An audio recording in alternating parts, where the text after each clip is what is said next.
Hey everyone, welcome back. In this quick guide, I'll show you how to bulk edit product prices on Shopify, step by step, updated for 2025. Let's jump right in.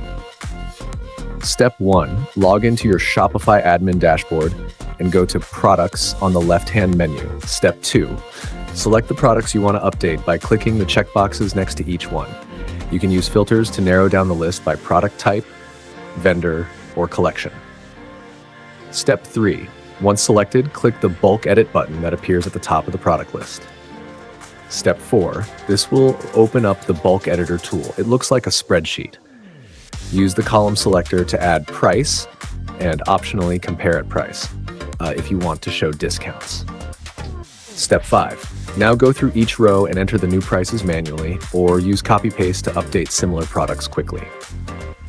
Step 6, after updating the prices, click Save at the top right. Shopify will process the changes and your updated prices will go live. Tip: be careful when bulk editing, there's no undo button. Double check before saving your changes. And that's it. You've successfully updated your Shopify product prices in bulk. If this guide helped, don't forget to like the video and subscribe to Guide with Samuel for more Shopify tips and tutorials.